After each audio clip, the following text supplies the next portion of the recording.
the river in between the ports. It's a crime whether you're a U.S. citizen or not. And I just want to highlight that this is something they've been doing since time immemorial. It's not new. It didn't start with what's going on today, and that's a very important point. And I'd like to commend the officers of the United States Border Patrol, Port Director Del Rincon's officers, because they have a tremendous job ahead of them in terms of processing some of the numbers, and it's a little bit more difficult.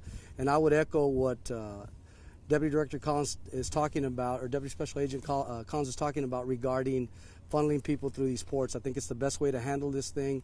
I think Port Director Del Rincon is set up to do it, along with, and I'm here speaking on behalf of our committee. I'm the chairman of Homeland Security and Public Safety in the Texas Legislature.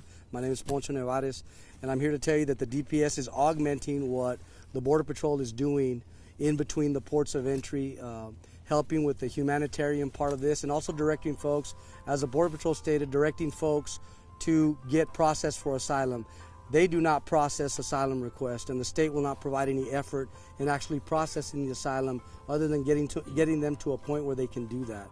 And I'd like to add this as well, because I think it's very important, and it's somewhat stunning to me, but my district director and my chief of staff told me this morning is we haven't had one call from one citizen in our office about fear or questions regarding this operation, and that speaks volumes to several things. One is there isn't any fear about the folks that are in Mexico right now, and for two reasons. One is our counterparts in Mexico, and we've been dialoguing with them every day, several times a day, along with Commander McCraw, is they have a good control over what's going on in Mexico and how this thing is being funneled this way. And number two, it speaks volumes about the tremendous effort that United States Border Patrol, the CBP here at the bridge, DPS behind me, and the Guard are doing in making sure that we don't have a humanitarian crisis past what has driven these folks to this border. And I suspect that will continue. I think the citizens of this town, of this city, are united. They feel safe, and there's good reason for that. And we've felt safe before, and we're going to feel safe after this. Nothing's going to change. And so I commend these law enforcement individuals. I commend our local law enforcement, our city police, our sheriff's department, because they're also doing yeoman's work to make sure that all the gaps are being filled no matter what. And, you know, we've got a little bit more traffic in town than we're used to, but everybody's welcome here, no matter what part of town, and we continue to assist in the mission. As chairman of Homeland Security, we will continue to advise and assist DPS in their mission as they continue to advise and assist USBP and CBP to a lesser extent, but we stand ready to do that. And we expect sometime for this, obviously, to end and to draw down, and that will be shortly as well. And we'll allow that to happen as it happens, and we'll announce it as it happens as well. But thank you very much for coming, and we'll turn it over to our county judge now. Thank you, Representative Nevares. As Mr. Nevares mentioned, he is working diligently not only to represent Maverick County, but the border region that I think is one of the expansive ones in the state of Texas.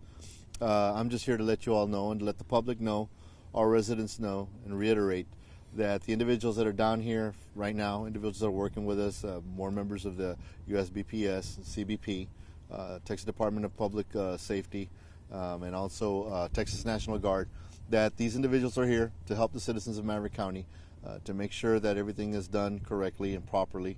We've seen the mission statement that DPS has put out, the statement that they are here to assist, not to harass anybody, not to try to cause trouble with anyone, nothing other than to make sure that everything is done in an orderly fashion the way it needs to be. And as Mr. Nevares mentioned, we do welcome these individuals here into our community with open arms. There is more traffic, but at the same time we know that they're here to help us, to support Maverick County in any of the help that we may need, and to help, of course, our port director here at CBP and the rest of the entities that are involved in this mission that we have right now. As Mr. Nevares mentioned, we'll also be utilizing Texas National Guard. I understand they'll be coming in within the next few days. We are working with them to make sure that they're set up and that they have the property that they need to make sure that their outfit and the individuals that will be coming in will be accommodated in a necessary way to make sure that their jobs are made easier to protect our borders also. Did we hand it off to the mayor, please? Yes, Mayor, would you like? Thank you, Judge. And just as a point of reference, I was actually right now working with my counterpart in the city, our sister city of Piedras Negras, actually taking a tour and a visit of the area that is ongoing currently, housing the individuals that are in question, the over 1,800 immigrants that are here in the area in our sister city. And the operation there is something that is truly to be commendable, and truly to be commendable, of course, of the working relationship that we have between both countries. More so, of course, assuring that our communities are in constant communication, constant working relationships that have been fostered throughout many years of working together. And I think that this is why our communities of Eagle Pass and Piedras Negras have been able to assure the sense of order, the sense of peace, working together with, of course, that strong coordination of the efforts of our law enforcement, which I truly commend the efforts of our port staff, from Customs and Border Protection to Border Patrol to DPS, to our local officials, our local law enforcement with police and sheriff's departments, that all have come together. And this is what Eagle Pass has always done. We've always been known as a community that works hand in hand, and more so that works hand in hand to assure that effort with our sister city of Piedras Negras. I think that this should be a testament, and more so it should be an example to the nation, that two communities that are led by local officials, that are led by our state officials, and of course should send a strong message that if we can manage to maintain order, that if we can manage to maintain the peace within our communities, and remind individuals such as these immigrants that made a very long trip to try to make it into the U.S., that there is a process and there is a way to enter the U.S. legally, that should be truly commended. If we can do that as local communities, I think that there should be no reason for Congress and our current administration to assure that there is a bipartisan way to assure the necessary immigration reform that is required in order for us to not have to deal with issues of militarizing our borders and assuring that there are additional concerns. So with that, know that we continue working together, and we thank you all for assisting us in providing these types of informations, not only out into our local community, but out to the nation, for them to know what is happening here on this particular border with Texas and Mexico. Thank you all.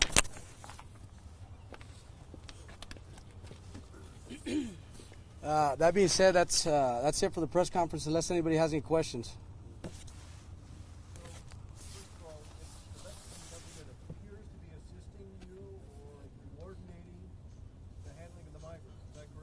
Yes, I mean we've and just as the mayor stated, and he's just come back from a trip across the river. We're gonna head over there right now. We've been in touch with people at the federal level, Mexican government, the state level, and the local level. And let's assume that we didn't have any communication with them. There's no other conclusion that you can draw that there's some sort of order and there's some sort of sense of organization as to how this is happening, based on what you don't see here, which is disorder at the port. And we're not seeing that, so that tells us, without even having the communication, and it's there, that that's happening on the Mexican side. And so, as the mayor just said, you know, there's this demonstrable effort on that side, and it's a good example of why this is happening the way it's happening. Why don't you ask the president that? So you're saying it's political and not really police work? Well, I'll just say this, is that the men and women that are here, they're asked to do a job, and it's difficult. And it's a job that, and I'll say this again, the Border Patrol has done since time immemorial. The Department of Public Safety is here to add to that layer of work, of security, of safety that the Border Patrol's already had here since time immemorial. But that being said, at some point you'll start to see a drawdown, and whether it's necessary or not, they're here right now and everything's fine. It doesn't upset the balance of what's going on in our community because, again, as the mayor stated, we've got a very good sense of communication, of work between local officials, state officials, and federal officials. But if you're asking me why, look, we've had these types of movements of people for a long time. This isn't the first time that people come in some sort of organized fashion to the border. But over the last 6 months to a year, it's the first time that somebody has made a great effort to point it out and mobilize against it the way we have. I mean, you can ask Border Patrol this later on, but I'm sure we're not going to see an uptick in more apprehensions along the river past what's the average for the year. You know, the apprehensions are down, and the numbers will bear that out after this. But we seem to have some sort of concerted effort to point these things out as they happen, but these pressure points happen, historically they happen. CBP processes them as they do, and they're going to do this again. And so there's no doubt in my mind that we'll get past this in terms of what kind of pressure it puts here, what kind of pressure it puts on the centers where people will be housed or detained, as it may be. But there's no doubt in my mind, and when I make that comment, and it was somewhat rhetorical and facetious about us, the president, I think that's the one unifying force and why we have this type of show of force. And believe me, it's not unwanted here because we appreciate it. But the truth is, it's been handled before and it'll be handled again, if that makes sense. How many folks have been processed since Monday through the checkpoint that are part of that caravan, and how is that coordinated with the officials here? Are Mexican officials on the other side coordinating those folks that are coming over and giving you a heads up? I couldn't speak to that. I think our port director could tell you the number as close as he can, and we'll get him up here in a second, and so we'll let him answer that question. Next question. Se esperaban que llegaran tantos migrantes a la ciudad de Piedras Negras, y la ciudad de igual forma está lista en dado caso de que intenten entrar de manera violenta como ya lo hicieron en la frontera sur de México. Pues digo, sí, yo creo que la demostración de que si estamos listos, pues estamos listos. Se puede ver la manifestación de bastante seguridad en cuestión de los simulacros que se han llevado a cabo.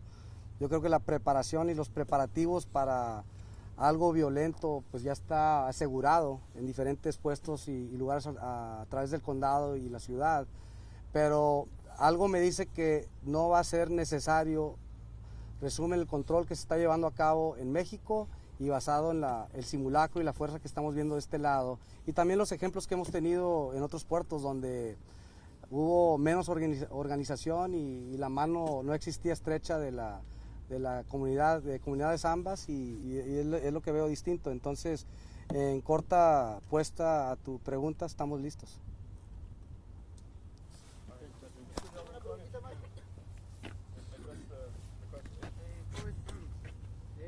¿Qué tanto, bueno, hace un momento usted mencionó que diferente a otros lugares había poca coordinación o algo así, pero qué tanto entonces les ha beneficiado el hecho de que Piedras Negras y Coahuila han tratado de lidiar con esta situación? Pues digo, para mí la prueba es la paz que se ve. Digo, el hecho de que está aquí el director y no allá en un puerto porque se requiere su presencia, porque está pasando cosas inesperadas, te dice bastante en cuestión de la comunicación, organización y la falta de la necesidad de algún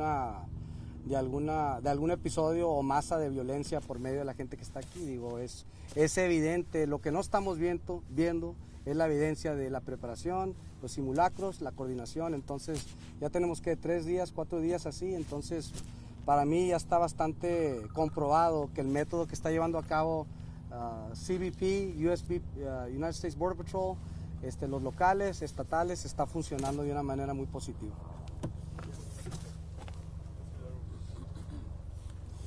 After this question, we'll go to one-on-one interviews. So to your question as to how many of the caravan we've processed, the answer to that is we're processing ourselves here at our ports of entry as it relates to CBP to our capacity. So our capacity, we're a small port, our capacity is minimal. We, on any given day, we can have 16 to 20. Have they all been part of the caravan? No, so up until this point, and we ask if they were part of the caravan, we haven't had anyone that has said yes.